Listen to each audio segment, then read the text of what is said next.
Très bien, alors.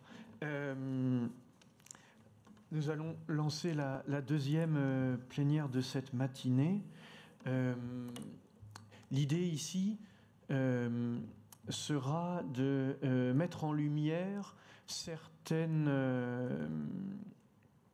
développements des monnaies locales,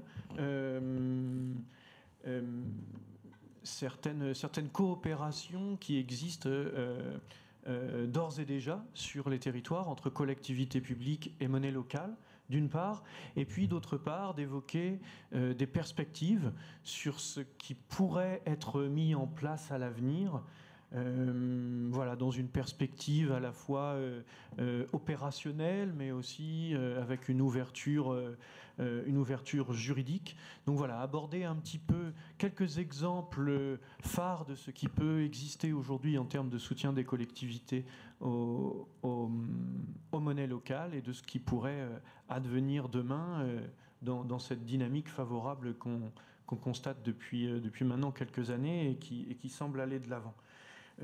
Pour parler avec nous, nous accueillons Hervé Pillard, avocat, avec lequel nous travaillons depuis déjà plusieurs années. Certaines d'entre vous l'avaient peut-être déjà vu aux éditions précédentes de ces rencontres.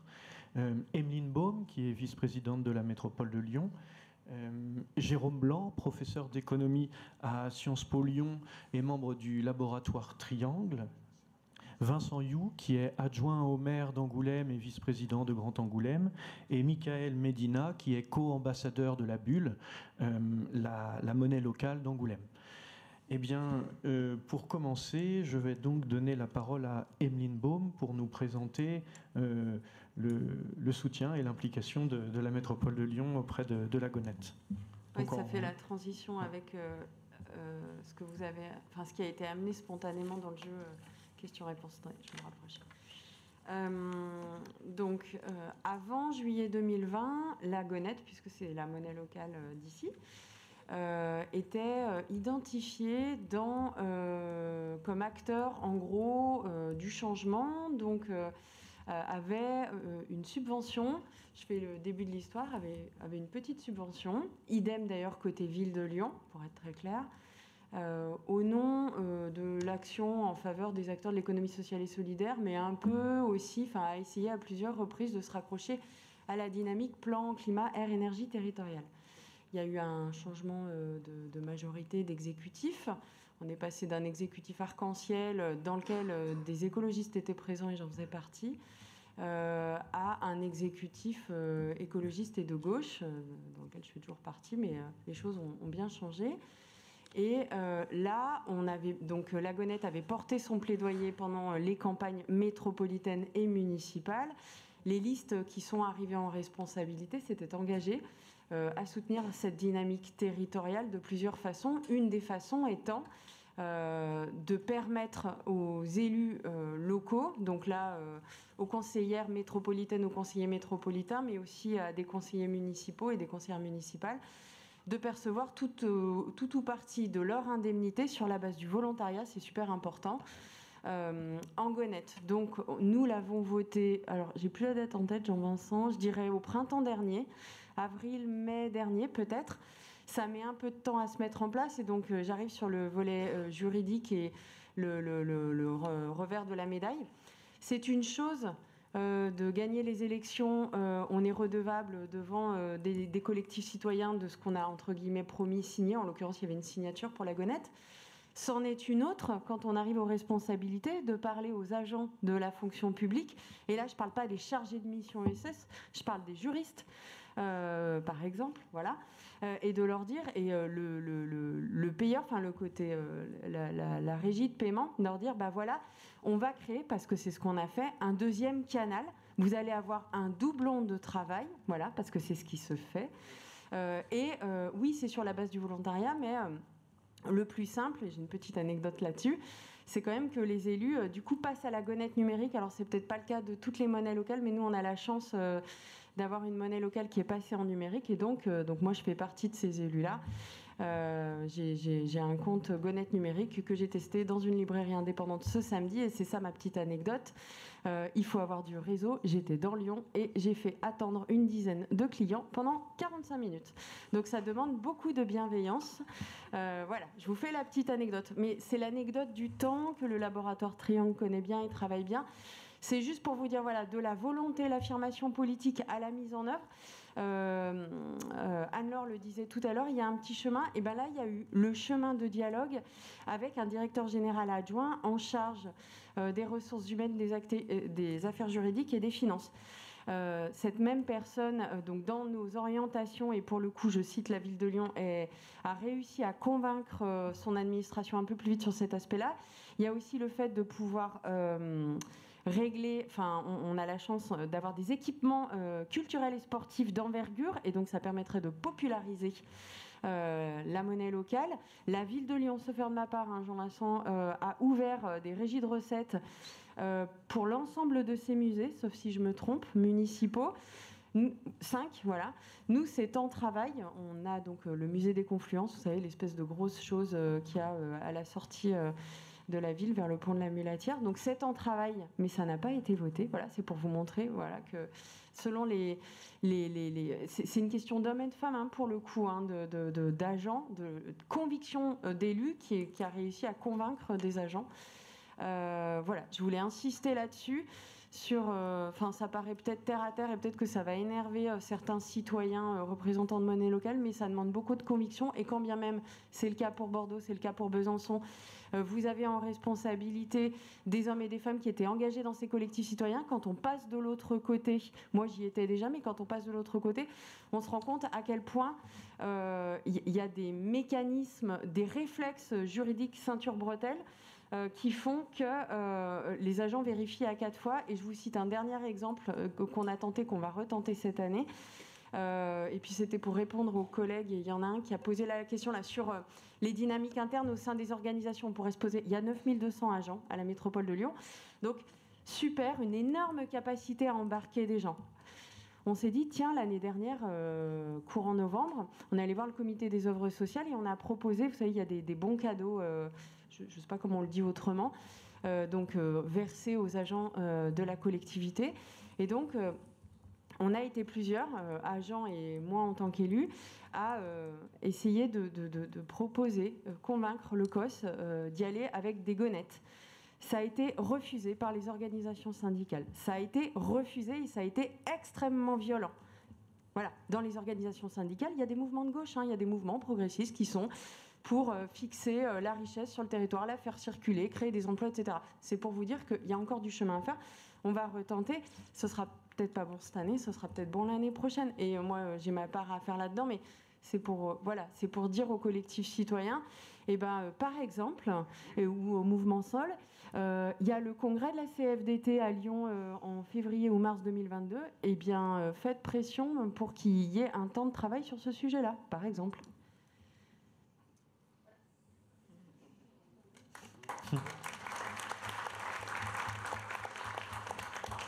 Merci beaucoup, Emeline. Vincent You, je vous donne la parole pour présenter le projet Déclic 16. Merci beaucoup. La ville d'Angoulême et son histoire avec les monnaies locales, en l'occurrence, la bulle, c'est le mot charentais qui fait le petit clin d'œil avec notre histoire en lien avec la BD, évidemment. Et donc notre histoire, elle est un peu similaire de ce que j'ai pu entendre partout ce matin. Au départ, l'initiative citoyenne créée par ceux qui ont porté la bulle était un peu en marge de l'économie habituelle. Elle progressait, elle grandissait et on a fait quelques tentatives avec la ville d'Angoulême dans un premier temps de proposer à ceux qui recevaient des subventions de la commune de pouvoir choisir d'en toucher une partie en bulle. Ça, c'était fin 2019. Et en fait, il y a eu une réponse par un grand silence, c'est-à-dire personne ne connaissait et donc personne n'est rentré dans cette démarche-là. C'était une prise de conscience et donc on a fait le choix de reprendre les choses à la base, d'avoir un dialogue avec les chambres consulaires, la CCI, la Chambre des métiers, la Chambre d'agriculture, qui en fait ne connaissaient pas. qui était poli et un peu intrigué, mais qui ne connaissait pas, tout en étant intéressé par la perspective d'avoir un outil commun pour réfléchir à la relocalisation de l'activité et au fait, sur le fond, qu'il les motive de relocaliser les chaînes de valeur, parce que la crise sanitaire a au moins peut-être ce mérite, c'est de réinterroger les chaînes de valeur, puisque finalement, un peu partout, on s'est aperçu que le flux tendu dans une mondialisation heureuse, ça ne marche pas.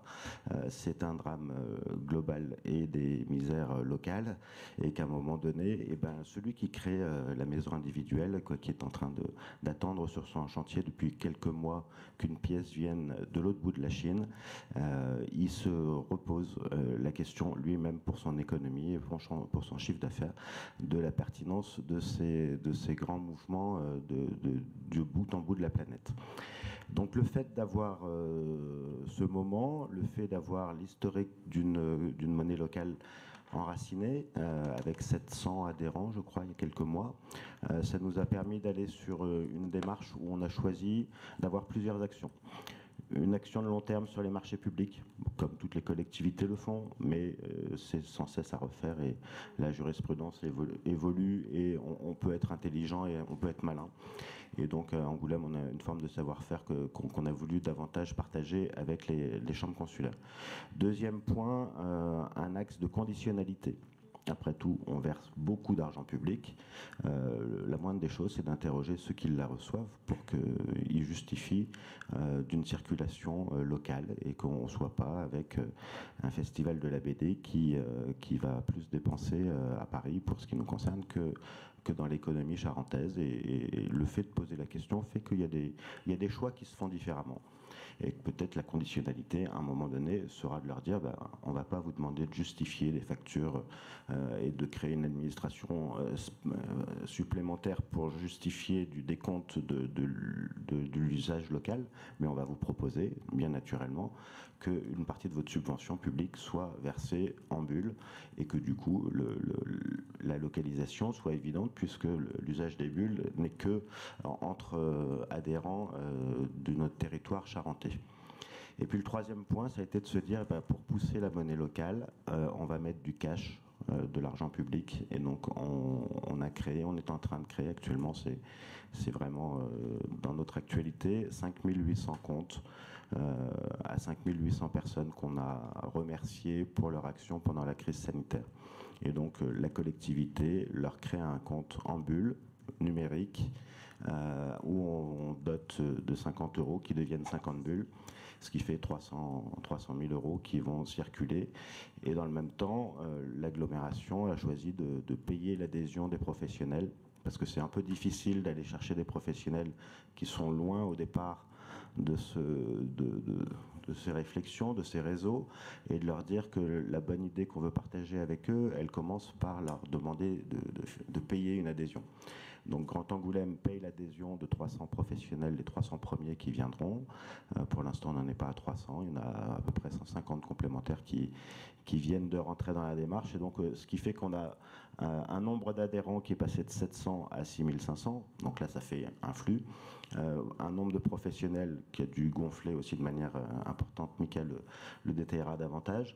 Et une démarche où finalement, on a dû faire beaucoup de pédagogie. Je rejoins Emeline, énormément de pédagogie, parce que les mots sont source d'interrogation. Monnaie locale, qu'est-ce que c'est? Est-ce qu'on sort de l'euro? Est-ce que c'est un jeu politique particulier bizarre? Est-ce qu'on va être en dehors de l'économie habituelle? Qu'est-ce que je fais des bulles que je reçois? Accepter de nouveaux clients, bien sûr, mais si tout d'un coup, au départ, je doutais de votre proposition, tout d'un coup, je passe à une autre idée qui est je vais être supergé de bulles. Qu'est-ce que je fais de toutes ces bulles si je me retrouve seul et que personne autour de moi n'accepte de les recevoir? Et donc petit à petit, la question, c'est de bien faire comprendre qu'il s'agit de recréer un cercle vertueux. Certes, il y a des citoyens qui achètent local, mais eux-mêmes attendent des professionnels qui reçoivent cet argent local qu'ils fassent circuler localement, qui réinterrogent leur économie. et certains le font. Moi, la librairie indépendante d'Angoulême, qui s'appelle Cosmopolite, au départ était un peu surprise, gênée, en disant moi j'achète chez Fayard et Albin Michel, donc il n'y a pas beaucoup de Charentais. Et puis en fait, il y a deux leviers. D'abord, c'est d'interroger effectivement son équilibre économique, et il s'est aperçu qu'il pouvait acheter davantage en Charente. Et donc maintenant, c'est un ambassadeur pertinent et écouté. Ensuite, c'est une volonté. Et puis le troisième aspect, c'est de se dire que finalement, on a mis de l'argent public pour lancer la démarche, pour encourager, pour faire de la pédagogie. Et encore une fois, c'est long, fastidieux et une question d'énergie dans la durée. Mais l'objectif, c'est de tuer l'échec cadoc.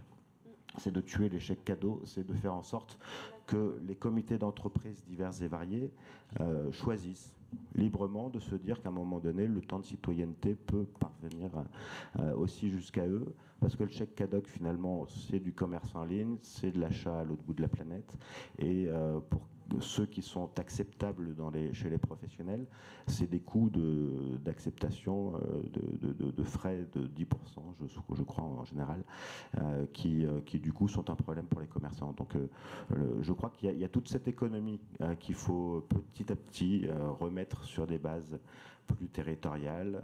C'est une bonne chose que des citoyens soient le poil à gratter des collectivités. C'est nécessaire pour les élus de se parler dans la durée, de ne pas lâcher, de voir qu'il y a une démarche sur plusieurs années qui doit s'engager. Mais sur le fond, nous, le message qu'on a fait passer, qui me semble nécessaire, c'est de dire arrêtons une forme de rêve de relance par le pouvoir d'achat. La question, c'est le pouvoir d'achat local. C'est-à-dire, si on injecte d'une manière ou d'une autre de la ressource, il faut faire en sorte qu'elle puisse rester dans une circulation locale. Et donc, dans ce sens-là, on a une politique qui est une politique de transition économique. Et c'est une étape nécessaire d'une nécessaire transition écologique. Mais les collectivités peuvent être l'utile partenaire des citoyens sur une politique de transition économique.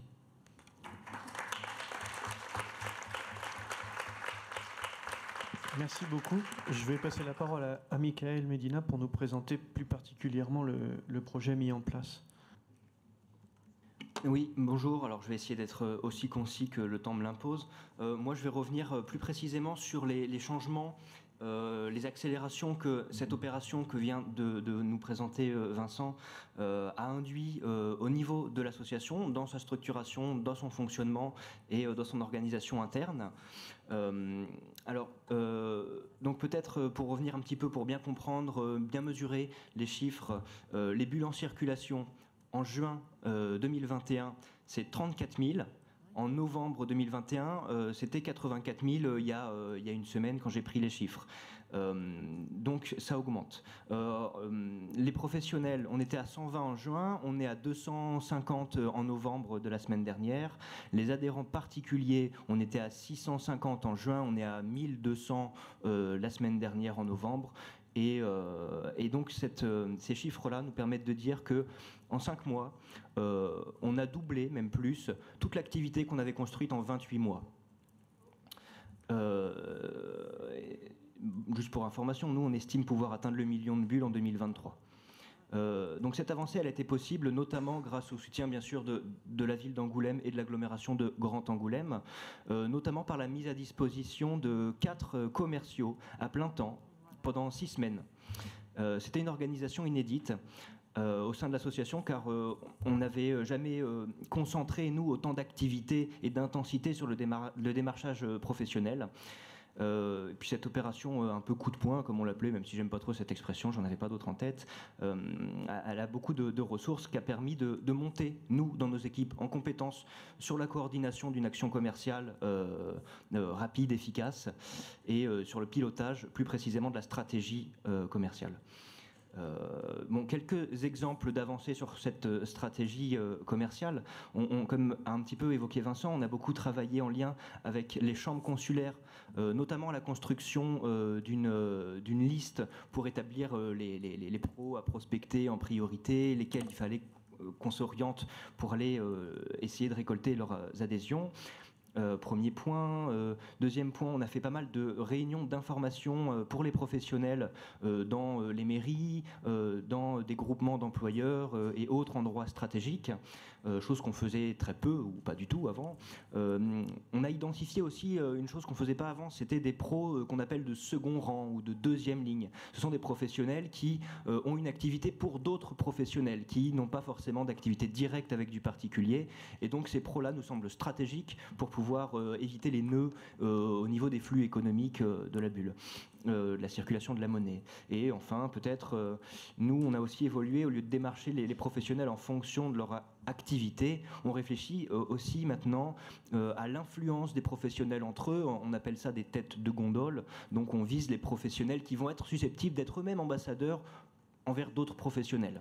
Donc tout ça, c'est des points stratégiques qui ont évolué, dont l'opération Déclic 16 nous a fait grandir en maturité, en connaissances et en compétences. Mais ça, c'était sur la stratégie commerciale, mais il y a quelque chose d'autre que je voudrais évoquer, c'est la doctrine commerciale. Et nous, on a mis un point d'honneur un petit peu à rester stable et fidèle aux valeurs de l'association, parce qu'en effet, quand on a des objectifs quantitatifs, des objectifs chiffrés qui nous sont d'une certaine manière imposés, enfin co-construits, mais on les a acceptés sur un apport du nombre de professionnels, eh ben, il faut qu'on se mette des garde-fous. Et donc, en ce sens-là, si on a évolué sur certains points, des nouveautés, on a aussi accéléré des projets qu'on avait prévus sur 1 an ou sur 2 ans. Et pour être garant un petit peu de ces valeurs, là, on a par exemple pas en urgence, mais on a dû accélérer la mise en place d'un comité d'agrément qui est une sorte de conseil des sages qui vient étudier un petit peu la bonne adéquation des professionnels qui rentrent par rapport aux valeurs que nous, on porte et qu'on a besoin en tant que professionnels dans le réseau. Donc ce comité d'agrément-là, il a été insufflé et installé dès le début de l'opération Déclic. Et ça, c'est vraiment une avancée majeure. Je pense qu'on aurait mis beaucoup plus de temps s'il n'y avait pas eu cette bonne pression que cette opération Déclic nous a mis. Je zappe quelques points, j'essaye d'accélérer un petit peu. Voilà, l'opération, je disais, Déclic a mis en branle une foule de bénévoles et nous a fait aussi sentir certaines faiblesses de coordination un petit peu en interne. Et donc on a eu des réunions, des temps, des agoras pour essayer de réétudier un petit peu comment on repense le travail bénévolat quand il y a vraiment une charge de travail qui est nécessaire à la réalisation d'un projet. Je ne vais pas trop m'étendre dessus, peut-être on y reviendra sur les questions tout à l'heure. Après, d'autres changements qui ne sont pas vraiment des changements internes, mais qui sont plutôt des changements au niveau du rayonnement de l'association et de comment elle est perçue. Par exemple, au niveau des médias locaux, on a été contacté depuis le début de l'opération au moins une fois par tous les médias locaux et peut-être nationaux aussi qu'on avait identifiés, alors que l'inverse, c'était plutôt nous qui allions vers eux, des fois sans obtenir de réponse, mais depuis cette opération-là, ça fait beaucoup de communication, ça a crédibilisé l'association, et maintenant, c'est les médias qui viennent nous contacter. Du coup, nous, ça nous enlève pas mal de charges de travail. On répond aux sollicitations des médias au lieu de gaspiller d'une certaine manière notre énergie pour essayer d'aller tracter leur intérêt à gauche à droite. Donc ça nous évite une part commerciale. L'opinion publique s'est intensifiée en notre faveur et la bulle, c'est de moins en moins cette espèce d'objet mystérieux, un peu bobo, de gauche, je ne sais pas trop, comme elle pouvait être perçue peut-être à ses débuts. Là, on a un partenariat stratégique et donc on commence à être implanté un petit peu dans le paysage territorial et peut-être dans le paysage politique, je pourrais me permettre de dire ça. Et puis de même que pour les médias, les relations avec les collectivités territoriales, communes, agglos, c'est nous qui essayions d'aller les contacter auparavant, et maintenant c'est plutôt l'inverse, c'est plutôt les communes et les collectivités qui viennent nous demander vous avez fait Déclic 16, comment ça marche, est-ce que peut-être on pourrait envisager une reproductibilité de cette opération-là dans notre commune, sur Grand Cognac, comment on s'organise, et donc là c'est pareil, c'est plus nous qui allons vers eux, avant on n'avait pas beaucoup de réponses, maintenant c'est elles qui viennent nous chercher, nous interroger. 2 petits points pour finir. Sur le développement numérique, bien sûr, avec 5800 nouveaux utilisateurs, il faut qu'on repense nos outils numériques. On a dû, par exemple, nous on utilise Cyclos, on a dû, par exemple, prendre la licence payante, parce qu'avec tous ces utilisateurs, il fallait changer de mode de licence. On a développé ce qu'on avait prévu de faire en 2 ans, en quelques mois. J'avais écrit une adhésion en ligne qui est centralisée sur l'ERP. Donc nous, on utilise Dolibar. C'est un détail.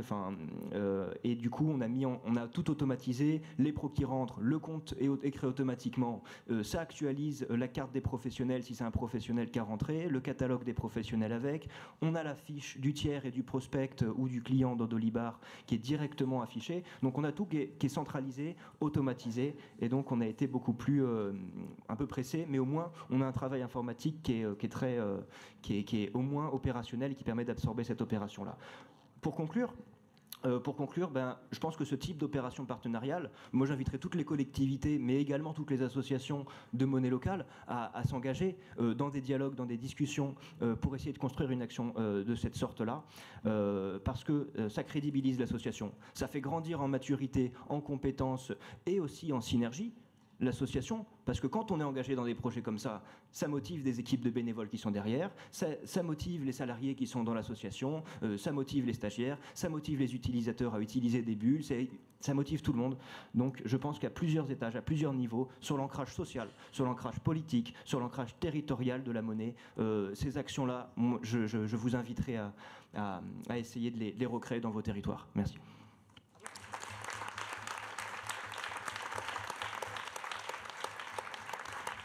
Merci beaucoup. Je vais passer la parole à Jérôme Blanc.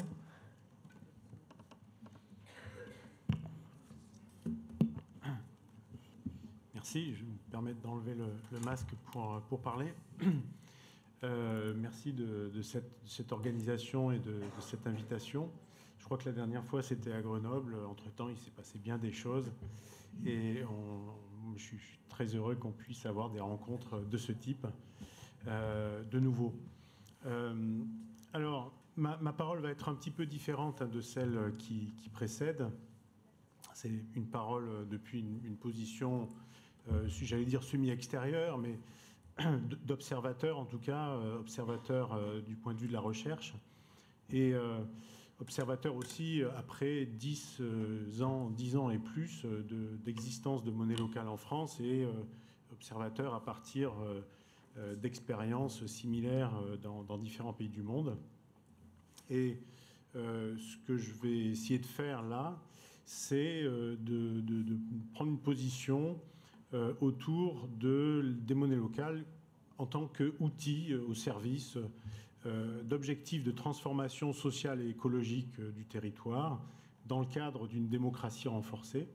Alors dit comme ça, on peut se dire oui, bien sûr, mais en fait, je pense qu'il y a des implications à ces termes, à cette idée-là. Et quand on pousse un petit peu ces implications, il peut y avoir des tensions, des différences, des difficultés en tout cas à avancer dans ce sens-là. Et donc l'argument que j'aurais ici, c'est qu'on a fait beaucoup de chemin depuis 10 ans, mais il en reste encore à faire pour atteindre cette idée d'une monnaie locale comme outil au service d'objectifs de transformation sociale et écologique du territoire dans un cadre de démocratie renforcée. Tout à l'heure, il a été question notamment d'études. L'étude du mouvement Sol a été présentée très très succinctement par la force des choses, par Charles. Il a été question aussi d'études dans la discussion. Monsieur Détourné en a parlé un petit peu et ça fait tout à fait écho à des éléments que je voulais évoquer en préambule d'une certaine manière. On voit du point de vue de la recherche une montée des travaux d'évaluation des dispositifs de monnaie locale dans le monde, c'est-à-dire à partir d'expériences diverses et variées. Je vais en évoquer une peut-être qui est sortie très récemment sur le Berkshire aux États-Unis. Et il y a un vocabulaire croissant de l'impact, ça a aussi été évoqué. Et donc il y a publication de plus en plus d'articles scientifiques à ce sujet, de thèses qui portent sur ces questions-là, etc. On a l'étude du mouvement Sol qui fournit des éléments qualitatifs qui me semblent très intéressants par la variété, par le caractère multidimensionnel en fait de ce qui est évalué. Il y a une étude en cours d'une doctorante que je co-encadre à Lyon qui s'appelle Oriane Lafuente San Pietro qui travaille d'un point de vue quantitatif à partir de données de l'INSEE pour identifier si l'usage des monnaies locales modifie quelque chose d'un point de vue quantitatif chez les prestataires qui en sont membres. Donc ça, c'est un travail plus quantitatif et économétrique. Elle cherche à identifier des causalités. Et donc, il y a aussi un ensemble d'études qui commencent à être publiées. Certaines sont relativement anciennes, d'ailleurs, mais disons que le rythme s'accélère.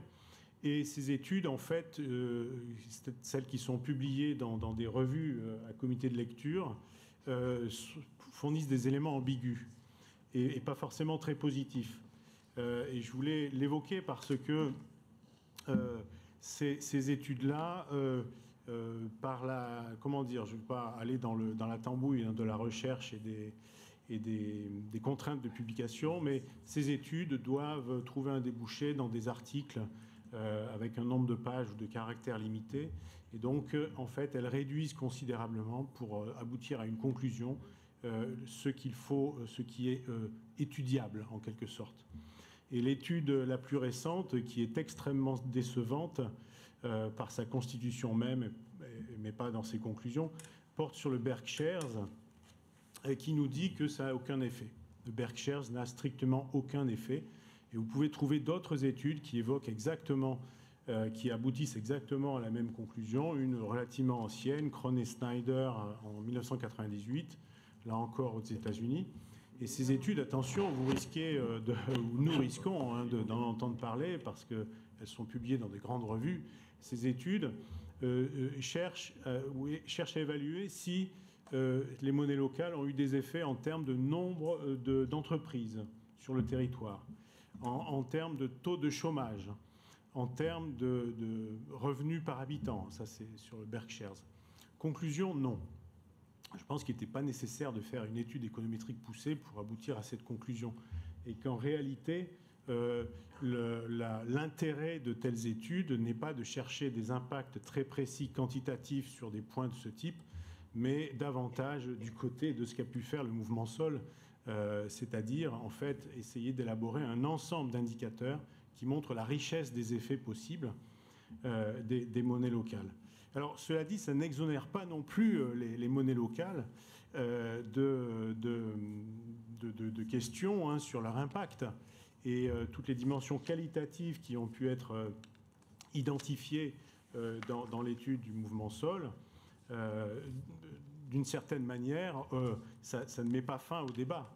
Et à l'avenir, avec l'implication croissante des collectivités, il y aura bien sûr une demande sociale, politique, etc., d'études d'impact. Le tout sera d'essayer de cadrer tout ça pour éviter d'avoir des études qui cherchent simplement à savoir si on a réduit le taux de chômage ou si on a contribué à la croissance économique sur le territoire. Je voulais démarrer là-dessus, notamment, enfin, pour arriver en fait à cette question qui est beaucoup plus complexe que la seule question, j'allais dire, du taux de croissance économique ou du taux de chômage, qui sont dans leur registre des questions assez différentes mais importantes. Et pour arriver en fait à cette idée que je vais avoir du mal à développer, à cette idée de la monnaie locale comme outil ou service d'objectifs de transformation sociale et écologique du territoire, etc. Et pour évoquer ça, je voulais mentionner quelques conditions. Et je pense que l'une des premières conditions, c'est de développer une conception du rôle de la monnaie sur le territoire. Et avant même d'autres éléments, le rôle de la monnaie sur le territoire qui suppose notamment de développer des interactions importantes, diversifiées avec les acteurs du territoire. Et ce qu'on a entendu tout à l'heure, par exemple, sur les chambres consulaires, sur les collectivités, bien entendu, sur les entreprises, sur les prestataires comme injecteurs potentiels, tout ça, me semble-t-il, va dans ce sens. Mais l'étude qu'on a pu faire, qu'on a faite il y a 2 ans maintenant sur les monnaies locales en France, montrait que ces interactions étaient en fait très limitées. Un très grand nombre de monnaies locales avaient très peu d'interactions au-delà de l'adhésion de prestataires dans le dispositif, avaient très peu d'interactions avec avec les différents acteurs du territoire. Donc c'est un élément qui me paraît essentiel et cet élément doit être renforcé, me semble-t-il, par l'idée selon laquelle les monnaies locales, et je pense que c'est un point crucial en fait qui entraîne tout le reste, peuvent être vues comme des éléments d'une infrastructure monétaire territorialisée qui est porteuse de transition. J'insiste sur le terme infrastructure parce que la monnaie, et pour paraphraser le titre d'un ouvrage sur la nef, ça relie les hommes. Et ce qui relie, c'est de l'ordre de l'infrastructure. Les routes, etc., ce sont des infrastructures. Et je pense que les monnaies locales ont tout intérêt, en fait, à être pensées comme des éléments d'une infrastructure qui est porteuse d'une transition. Et à partir de là, la mobilisation des acteurs structurants du territoire me paraît tout à fait naturelle et nécessaire. Et évidemment, ça implique les collectivités. Il ne peut pas y avoir de projet de ce type sans les collectivités qui soient présentes à une place importante. Alors, je vais passer différents éléments pour en venir à d'autres éléments de conditions. Du numérique, bien sûr, parce qu'il est difficile d'imaginer que des professionnels puissent développer des transactions sous forme papier. Merci. Des collectivités impliquées profondément, au sens où elles aussi doivent être, ça a été dit, mais des injecteuses sous forme de subventions, sous forme de paiement, d'achats publics, etc. Un autre élément qui est insuffisamment développé, qui est la connexion à des dispositifs de financement, des choses qui existent déjà pour partie. À Lyon, il y a une réflexion qui dure un peu trop peut-être, sur un X% assaut pour appliquer sur place quelque chose que l'on connaît déjà par exemple dans le Pays Basque. Et un élément que je rajouterai, s'il est question de transformation du territoire dans un sens de transition écologique, il me semble nécessaire que la monnaie locale puisse être utilisée pour des financements d'investissements de particuliers ou d'entreprises. Et ces financements d'investissement qui ne peuvent pas être faits uniquement en monnaie locale, les monnaies locales peuvent y contribuer sous forme de bonification, sous forme de subventions fournissant une partie du financement nécessaire pour ces investissements. Et ça conduit en fait à des réflexions plus larges en fait, et assez difficiles à mener, mais sur les effets écologiques d'un investissement donné. Donc par exemple les effets évidemment de réduction des émissions de gaz à effet de serre du fait du changement d'un équipement professionnel. Et cet effet-là peut être, les économistes le proposent souvent, ce genre de truc, peut être évalué d'un point de vue monétaire, et c'est cette équivalence monétaire du gain en termes de gaz à effet de serre évité qui pourrait être fournie sous forme de monnaie locale aux entreprises ou aux particuliers qui changent leurs équipements, par exemple. Voilà, je ne vais pas aller plus loin, mais il me semble, pour finir, que le vecteur de cette conception de la monnaie locale comme outil de transformation sociale et écologique du territoire dans un cadre démocratique renouvelé, le vecteur, me semble-t-il, le vecteur idéal, c'est la SIC, la Société coopérative d'intérêt collectif. Alors donc, comme horizon, après une phase probablement associative, et je crois qu'aujourd'hui toutes les monnaies locales sont construites sous forme associative. Pourquoi la SIC ? Parce que c'est une société qui dispose de capitaux et que les collectivités, mais tout type de partenaire, peut entrer au capital de la SIC. Et qu'être au capital d'une société n'est pas la même chose que fournir une subvention. Ça n'empêche pas d'ailleurs. La SIC autorise la possibilité il y a la possibilité de subvention. Mais être au capital d'une société, c'est être en situation de co-gouverner cette société et donc le projet de territoire qui va avec, tout en respectant en fait l'ensemble des parties prenantes qui sont autour de ce capital. Et donc c'est un élément en fait de construction d'un commun monétaire, comme le dit Marie Farr par exemple. Et il me semble que cette perspective-là est une perspective importante. Toutes mes excuses pour le temps que j'ai sans doute dépassé. Je t'en prie, merci beaucoup. Je vais donner la parole à Hervé Pillat. Donc pour un éclairage juridique sur ces enjeux.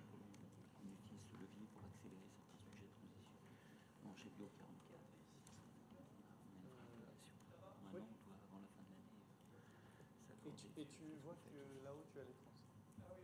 Micro. Oui, bonjour. Donc, je vais essayer, je ne sais pas combien. J'ai 10 minutes, c'est ça? Alors, tout d'abord, je ne suis pas publiciste, donc c'est la troisième fois que j'interviens sur cette question, mais sans être publiciste. Donc, je ne suis pas le spécialiste de cette matière, je suis privatiste et spécialiste de droit bancaire et financier. Donc, moi, je me suis surtout occupé de monnaie locale sous cet angle-là, sous l'angle de leur statut vis-à-vis de la CPR. Néanmoins, comme on manque de volontaires, on manque de bras, et donc il n'y a pas de publiciste pour prendre la parole à ma place sur cette question, donc je continue de le faire. Mais si vous me poussez dans mes retranchements avec des questions très précises, je risque de ne pas pouvoir vous répondre. On sait que les monnaies locales ont été reconnues par la loi ESS. Aujourd'hui, elles prennent trois formes, une forme papier, une forme numérique et une forme. Elles peuvent potentiellement prendre une forme électronique, mais enfin la tendance ultra majoritaire est de considérer que les monnaies numériques sont des monnaies scripturales, donc des services de paiement. À ce titre, elles sont régulées et en principe, les émetteurs de monnaie locale devraient avoir un statut d'établissement de paiement. Heureusement, car c'est hors de leur portée en termes prudentiels et financiers, elles bénéficient d'exceptions et d'exemptions qui reposent sur le fait qu'elles circulent dans un réseau limité d'accepteurs. Cette notion est extrêmement importante. Elle vient du droit européen. Et sachant qu'il y a une autre exception à cette exception qui prévoit que lorsque les transactions ne dépassent pas 1 million d'euros en 12 mois cumulés, elles sont même dispensées de solliciter une demande d'exemption. Alors ça, c'est pour les règles de base du Code monétaire et financier. Alors, il y a peu de nouveautés sur ce terrain-là depuis que j'en ai précédemment parlé.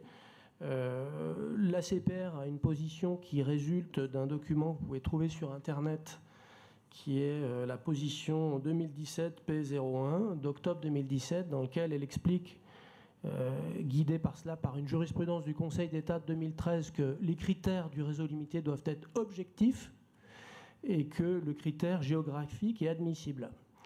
Sur cette base-là, toutes les monnaies qui, demain, si elles se développent, on l'espère, pourraient demander des exemptions d'agrément, le font sur la base de ce critère géographique en délimitant précisément un périmètre. Et ce qui est très important vis-à-vis de la CPR, c'est que ce périmètre ne s'étende pas. Car chaque fois que la CPR est confrontée à un réseau limité qui s'étend, qui peut s'étendre indéfiniment, elle considérera que le réseau n'est pas limité. Et donc, l'émetteur devra solliciter un agrément d'établissement de paiement ou s'adosser à un établissement de paiement ou une banque. Alors, cela n'empêche pas, mais c'est là où ça se complique, que le nombre de prestataires, de commerçants, de collectivités, de toutes les personnes susceptibles d'accepter la monnaie, ça n'empêche pas que ce réseau augmente en taille, et même il doit le faire, dans le cadre d'un périmètre qui est géographiquement limité. Alors là, il y a un élément d'actualité qui est intéressant, c'est que l'autorité bancaire européenne, donc EBA en anglais, a initié en juillet dernier une consultation à l'échelle européenne pour harmoniser la position que vont prendre tous les régulateurs européens en matière de définition de ce qu'est un réseau limité d'accepteurs.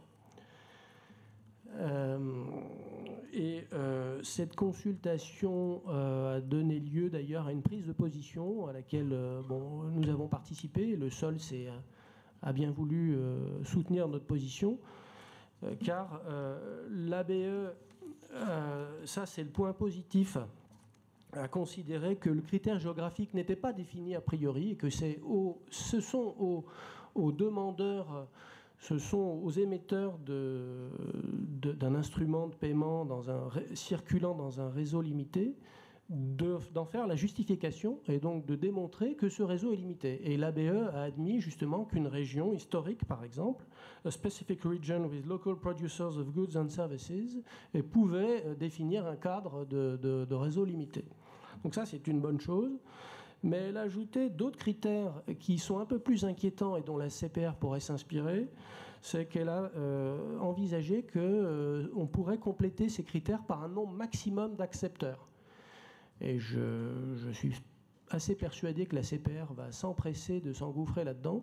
Donc, pour les monnaies qui vont grossir en taille, il est malheureusement prévisible qu'il faudra définir un cap, une sorte de plafond de nombre d'accepteurs, au-delà duquel il faudra aller revoir la CPR pour négocier à nouveau soit une exemption d'agrément renouvelée, soit un dépôt d'agrément.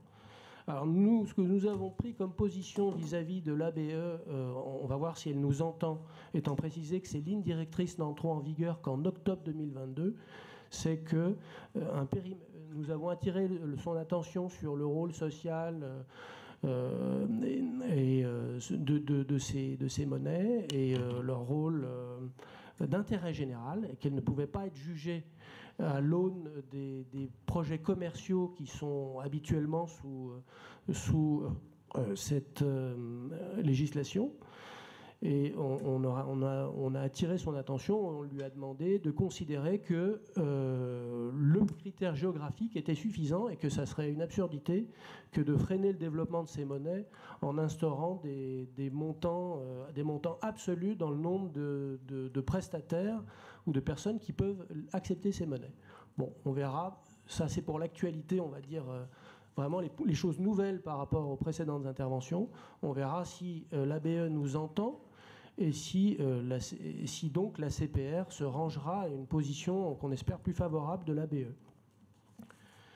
Sur le sujet qui nous intéresse directement, c'est à savoir l'utilisation des monnaies locales par les collectivités, sur le plan du droit, il n'y a rien de neuf aujourd'hui. En revanche, les initiatives, elles, progressent. Et donc, il y a comme vous l'avez rappelé, il y a on entre un peu dans le vif du sujet, c'est-à-dire dans des négos vraiment avec des agents territoriaux pour savoir comment implémenter une acceptation effectivement par des régies de collectivités. Donc, en résumé, aujourd'hui, les collectivités et leurs régies peuvent accepter des monnaies locales. On a un cadre qui est défini.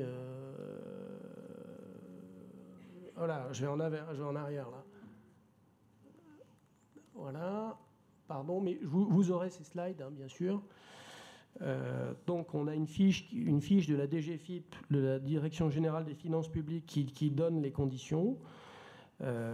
C'est assez, ça ne pose pas de difficultés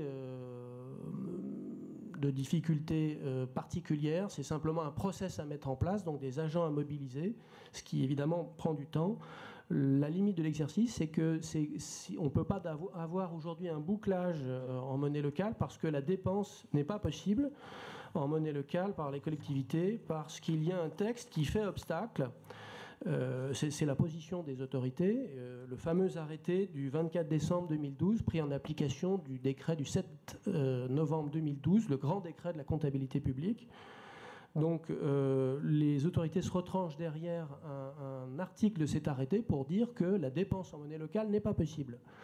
Alors moi je considère, et je ne suis pas le seul, que cet arrêté est illégal de ce point de vue-là, et qu'un jour ou l'autre ce verrou, il faudra le faire sauter. C'est arrêté illégal puisqu'il y a une loi postérieure, donc supérieure dans la hiérarchie des normes, la loi ESS, qui intègre les monnaies locales dans le code monétaire et financier. Et donc, il n'y a aucune raison aujourd'hui qu'un moyen de paiement reconnu par le Code monétaire et financier ne soit pas utilisé à la dépense par les collectivités. Donc ce texte, un jour ou l'autre, malgré les réponses aux questions ministérielles, malgré les réponses ministérielles, ce texte devra bouger. Il reste un obstacle plus conséquent qui est celui du principe de dépôt des fonds au Trésor. Puisque même si on arrivait à dépenser en monnaie locale, on ne peut pas aujourd'hui avoir durablement une boucle avec les collectivités du fait du principe de dépôt des fonds au Trésor. C'est-à-dire que même à l'encaissement, il faut au bout d'un mois en général que les monnaies locales qui sont encaissées par les régies soient reconverties. Le principe est qu'en général, on n'applique pas le taux de pénalité, c'est à 0%, en euros. Et donc que les comptables publics récupèrent des fonds qu'ils déposent sur le compte de dépôt des fonds du compte du Trésor. Alors si je peux juste terminer sur cette question qui est quand même vraiment importante et qui est vraiment dans le cœur de ce qui vous intéresse aujourd'hui, une exception à ça, elle est envisageable, mais il faut pour ça une loi de finances, puisque les textes qui régissent le principe du dépôt des fonds au Trésor résultent d'une loi organique, donc c'est très très haut dans la hiérarchie des normes, c'est quasiment de niveau constitutionnel, et donc ça ne peut résulter que d'une loi de finances. Une dérogation, et elle n'est pas impossible à envisager. D'ailleurs, j'ai fait ici une proposition de texte. Ah, je suis allé trop loin. Qui n'est qu'une proposition indicative, mais qu'on pourrait tout à fait avoir dans un texte très ramassé et très simple, une exception pour les monnaies locales dans le Code général des collectivités territoriales. Alors, en l'occurrence, ça serait l'article... ça serait un article 1618-2, je crois, puisque c'est là que se trouvent les dérogations au principe de dépôt des fonds du Trésor. C'est des dérogations aujourd'hui complètement anecdotiques, qui sont, par exemple, quand vous avez des recettes qui sont enclavées territorialement, elles peuvent déposer les fonds à la poste sur un compte postal, le temps que les fonds soient envoyés sur le compte du Trésor. Donc, aujourd'hui, en résumé... faire sauter le verrou de cet arrêté de 2012, c'est pas impossible. Ce texte est illégal, il est manifestement illégal, donc un jour ou l'autre ça cédera.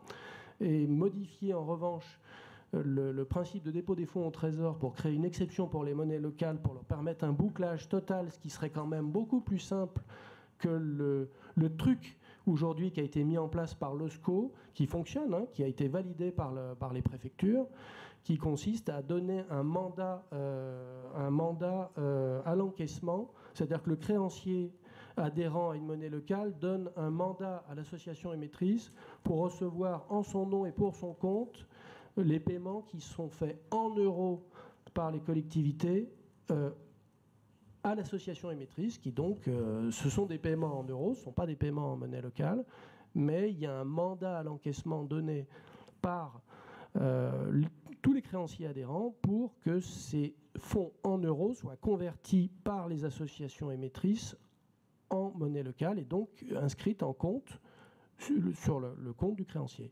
Voilà aujourd'hui. Alors qu'aujourd'hui, on a une sorte de gimmick pour que ça fonctionne à la dépense, mais ce n'est pas réellement une dépense en monnaie locale.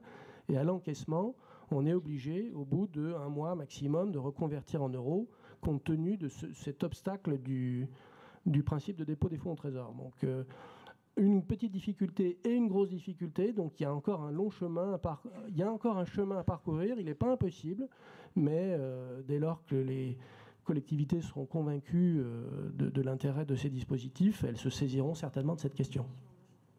Merci beaucoup. Désolé d'avoir été trop long. Bien. Merci beaucoup pour votre écoute et pardon pour le temps de parole qui a un petit peu débordé. On va avoir 25 petites minutes ensemble pour échanger sur ce qui a été dit. Alors, est-ce qu'il y aurait des questions? Donc, Oui, j'ai une question. Alors, je vais d'abord donner la parole peut-être à monsieur là, qui levait la main, et puis ensuite Charles Dubrin, je vous donnerai la parole. Oui. Oui, bonjour. Donc, je suis Samuel Lachaume de la toute jeune monnaie du Chablais, en Haute-Savoie. J'ai quelques petites remarques. Peut-être, Monsieur Pinard, si vous pouvez nous dire comment on peut vous aider éventuellement à faire passer cet amendement, parce que ce serait effectivement très intéressant. J'ai une remarque par rapport à ce que il a été dit sur l'impact économique des monnaies locales. Il se trouve que j'ai été aussi dans le domaine de la finance et je pense qu'il y a une question clairement de masse, de masse critique de monnaie en circulation pour avoir un impact sur l'économie. Et donc je ne connais pas ces études, mais il est évident que vu la masse monétaire que l'on a en circulation, on ne peut pas être capable aujourd'hui de mesurer quantitativement cet impact. Ça ne veut pas dire que... Enfin voilà, après, c'est intéressant pour voir comment on peut l'obtenir. Donc il y a la question de la masse, il y a l'autre question qui est la vitesse de circulation. On a cette équation en économie très connue, l'équation de conservation monétaire, où on dit la richesse nationale, le PNB, c'est la valeur de tous les produits, c'est le prix de tous les produits fois leur quantité qui est vendu dans une année. Et ça, c'est censé être égal à la quantité de monnaie émise fois sa vitesse. Donc, il s'est produit un phénomène très, très particulier dans la finance ces dernières décennies, c'est qu'on avait une vitesse de circulation de la monnaie officielle qui était avant de 3, 4. C'est-à-dire qu'une unité monétaire passait par 3, 4, on va dire, agents économiques dans l'année. Et cette vitesse de circulation, elle est de 1,5, elle est très très très faible. Donc ce qui veut dire que la Banque centrale européenne doit en permanence, et on le voit depuis la crise de 2008, j'étais en direction des risques dans les banques à l'époque de la crise, doit injecter des quantités phénoménales d'argent pour soutenir l'économie. Donc le levier au niveau des monnaies locales, il est aussi là. C'est-à-dire que si on fait de l'économie circulaire, on va injecter effectivement une beaucoup plus faible quantité de monnaie, mais elle va circuler beaucoup plus. Et donc c'est là un avantage de... Je voulais parler aussi des bons... Alors on va peut-être... Je termine. L'intérêt de remplacer un bon cadeau par une monnaie, c'est que le bon cadeau, il circule qu'une fois. Alors que la monnaie, une fois que vous l'avez créditée sur un compte, elle va continuer à circuler. Et voilà. Merci. Alors on avait une question. Oui, Charles Lebrun. Oui, Charles Lebrun à Bourg-en-Bresse dans l'Ain, en France et en Europe. Ma question, elle est sur la dispense d'agrément. Moi, j'avais cru comprendre que la dispense d'agrément, elle était de fait, et je vous ai entendu dire qu'il fallait la demander. Alors, ça dépend. Si oui, à qui il faut la demander? Je réponds à monsieur? Oui, bien sûr. Est-ce que vous... Alors, ça dépend si on parle de papier ou d'électronique. Je me parlais que de numérique, là. Donc, pour le numérique, si vous êtes comme à peu près tous les modèles des monnaies du Monesol, effectivement, il y a un moment où il faut la demander, c'est-à-dire quand vous dépassez 1 million d'euros de transactions en monnaie locale sur 12 mois. Si vous êtes en revanche sur du papier, vous n'avez rien à demander parce qu'il suffit de respecter les critères d'exemption et à ce moment-là, vous êtes hors champ en fait. Vous êtes hors champ du monopole bancaire. Très bien, merci. Agnès? Agnès Molon, la Doum. Monsieur l'élu d'Angoulême, question d'élu.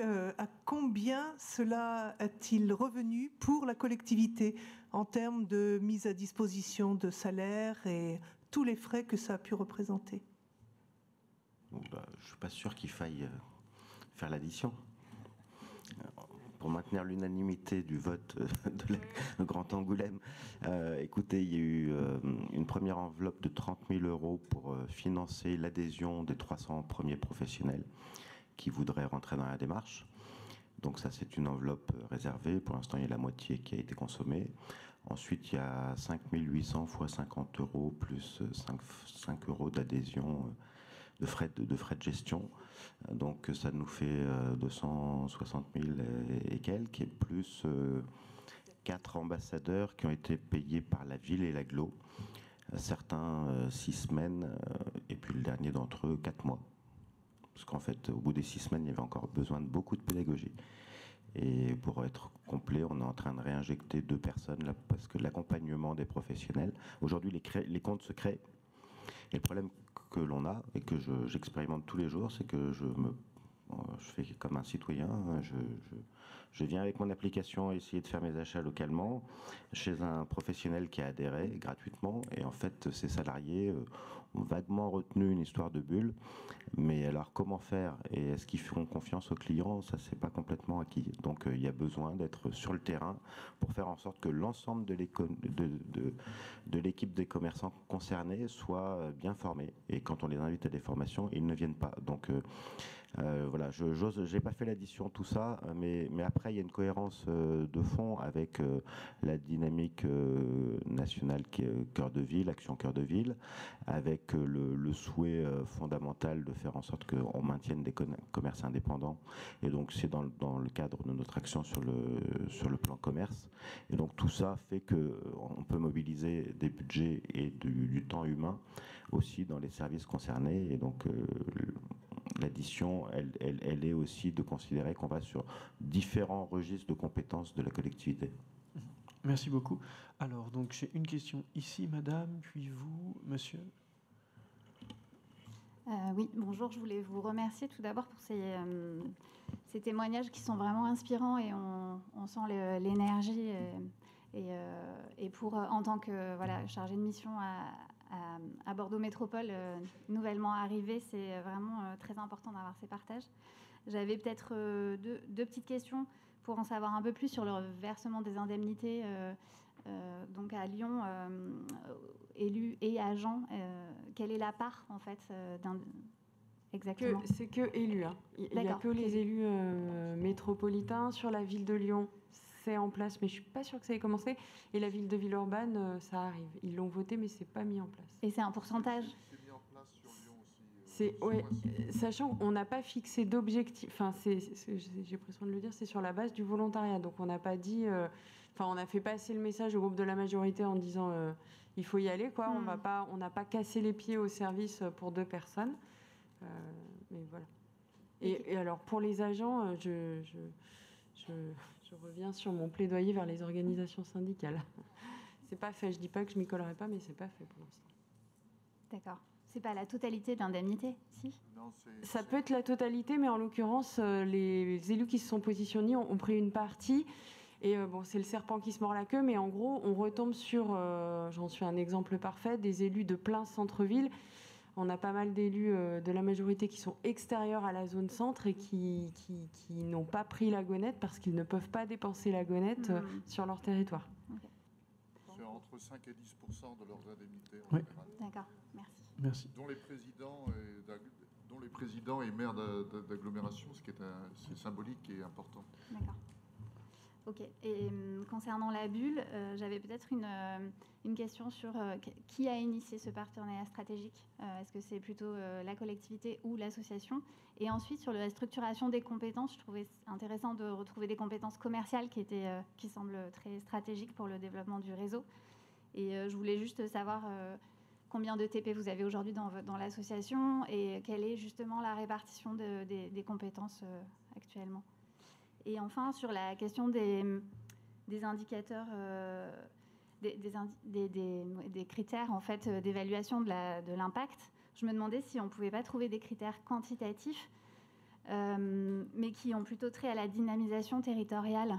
C'est-à-dire, par exemple, est-ce qu'on ne peut pas avoir des critères quantitatifs pour mesurer le nombre de fois qu'une personne revient sur un territoire parce que la monnaie locale y incite, ou, je ne sais pas, de la découverte de nouveaux acteurs économiques. Voilà. Est-ce qu'on ne pourrait pas trouver, parce qu'on a parlé des indicateurs qualitatifs, évidemment, mais est-ce qu'on ne pourrait pas trouver d'autres indicateurs quantitatifs au-delà de la création d'entreprises, la création de TP ou le chômage? Et je voulais juste savoir si ces travaux-là étaient en relation avec les travaux de la 27e région qui s'appelle Nouvelles Mesures, je crois, qui vise à proposer des nouveaux indicateurs de richesse. Voilà. Oui, je vais commencer à répondre. Peut-être Vincent pourra compléter de son point de vue aussi. En fait, l'opération Déclic, elle avait eu lieu l'année précédente, et donc on avait eu vent, nous, au niveau de la bulle, qu'il y avait eu cette opération-là de bons qui avaient été distribués. Et donc, on avait déjà des discussions de fait à la ville et à l'agglo. Donc on avait déjà quelques contacts, et donc quand on a compris qu'il y allait avoir une deuxième édition qui se profilait de cette opération-là, tout de suite on a commencé à activer un petit peu les personnes concernées qu'on avait nous dans nos contacts. Voilà, je laisse Vincent peut-être, parce qu'il était plus au front que moi sur ces questions-là peut-être, et puis après je répondrai sur la question du RH. En fait, en premier trimestre de 2020, on a essayé d'emmener les chambres consulaires vers la monnaie locale. Ils ne connaissaient pas du tout, mais vraiment, sans a priori, quoi, pas trop d'a priori, on va dire. Et du coup, on a fait une première opération Déclic qui a consisté à donner des bons d'achat de 50 € à des commerçants indépendants qui avaient été fermés pendant le premier confinement. Et le bilan a été extrêmement favorable, forcément, vu du côté des commerçants, puisqu'on apportait de nouveaux clients, mais ils nous ont tous témoigné du fait qu'il y avait de nouveaux clients et qu'il y avait des changements de mode de consommation. C'est-à-dire qu'il y a des gens qui sont venus parce qu'il y avait cette incitation. Et en même temps, la grosse réserve, c'est le fusil à un coup. Je ne sais plus qui évoquait ça tout à l'heure. Monsieur, le bon d'achat, une fois qu'il a été donné, peut-être que le client revient, mais c'est rare et ça reste limité. Du coup, il y a eu une forme de pédagogie naturelle qui s'est faite auprès des chambres consulaires par rapport à cette expérience et sa réserve et sa limite.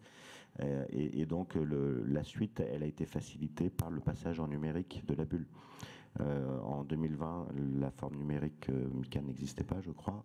En 2021, elle était disponible, et donc ça nous a permis d'avoir une expérience, des conclusions, l'envie d'avoir quelque chose qui circule dans la durée, et un outil qui est un nouveau moyen de paiement qui facilite la démarche. Merci. Ouais, sur la question des ETP, tout confondu, c'est-à-dire l'alternant, les prestataires qui sont actifs dans notre association, on est entre 2,5 et 3. Bien. Rapidement sur la question des indicateurs, on trouve dans l'impact, dans l'étude d'impact du mouvement Sol, quelques indicateurs. Par exemple, 84% des utilisateurs de monnaie locale disent que depuis leur adhésion, ils ont découvert de nouvelles initiatives citoyennes et d'économie solidaire sur leur territoire, ou que 23% des professionnels, depuis leur adhésion au réseau, ont eu recours à de nouveaux fournisseurs qui se situent dans un rayon de 150 km de leur activité. Donc on trouve ce type d'indicateurs, et bien sûr l'idée ce sera de pouvoir les affiner et d'en trouver de nouveaux.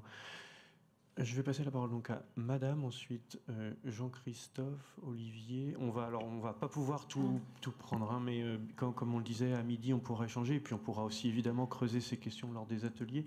Donc Madame, puis Monsieur.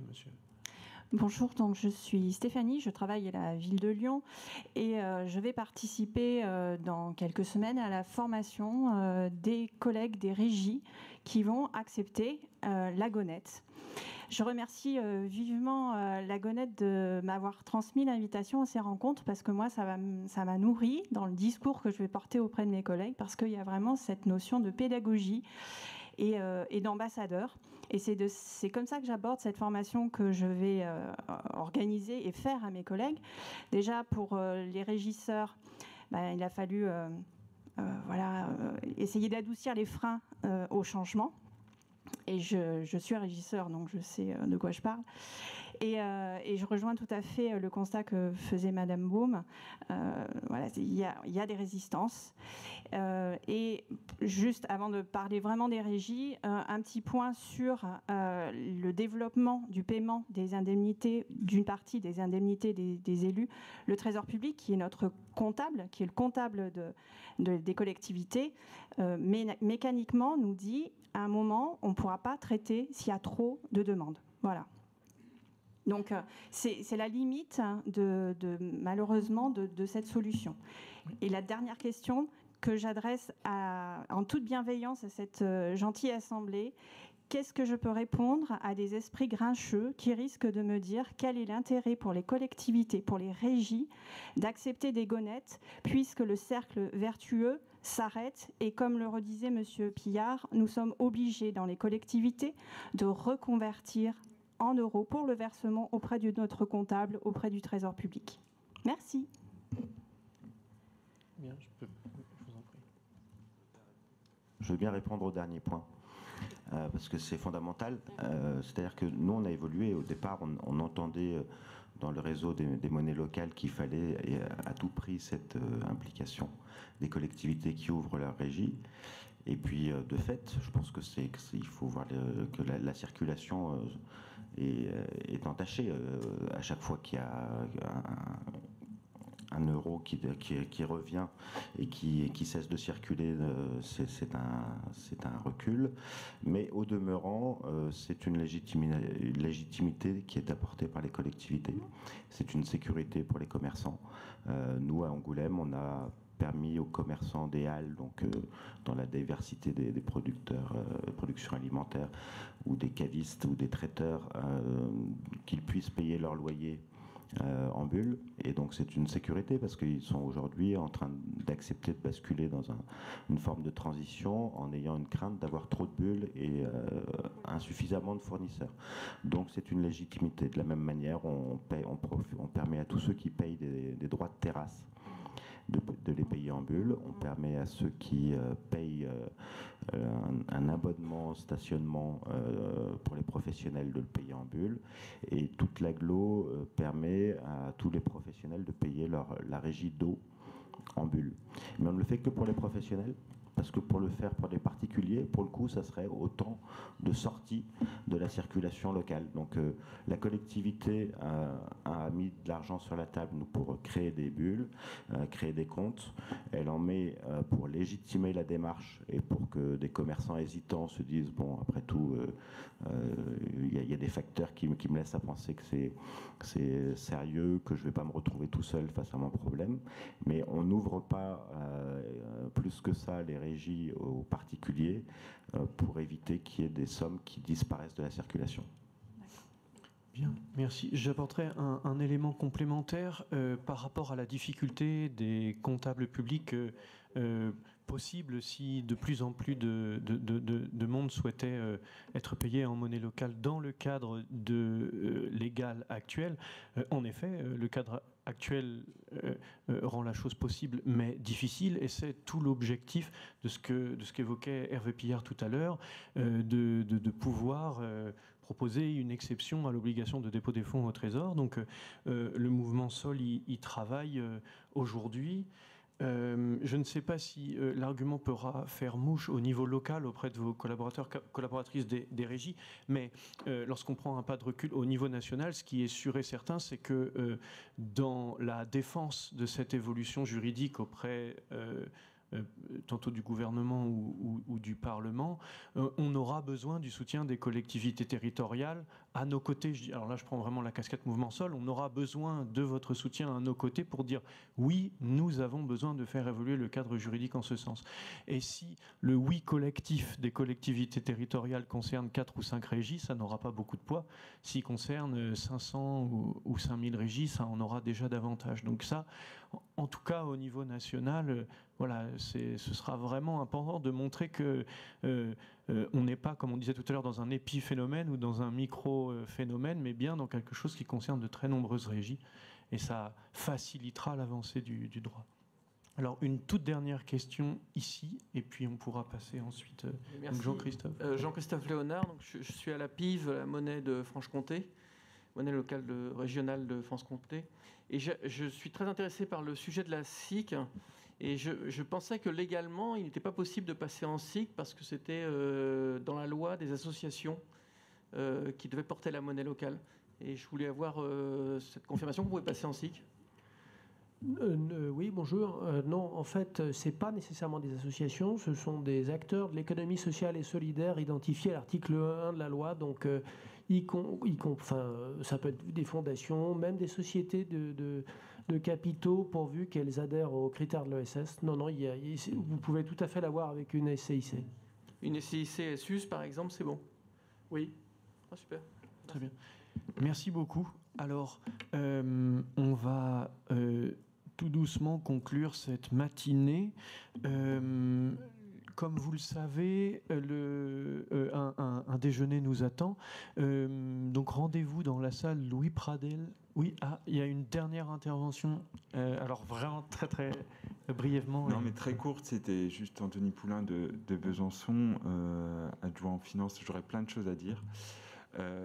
Mais je pense que la proposition qui a été faite tout à l'heure par l'avocat, moi je suis publiciste, mais on pourra regarder ça entre privatiste et publiciste, mais je pense qu'on peut la porter. On est des élus dans la salle, je pense qu'il est temps de faire une initiative pour dire, nous en tant que collectivité, on souhaite que ce cycle vertueux de la monnaie locale soit porté. Donc je ne sais pas via les réseaux de nos collectivités, mais je pense qu'il faut qu'on s'implique et qu'on le dise, qu'on envoie ça à nos collègues parlementaires comme première initiative pour amorcer cette réflexion. C'était pour ça, c'est pas une conclusion, c'est une contribution. Merci beaucoup.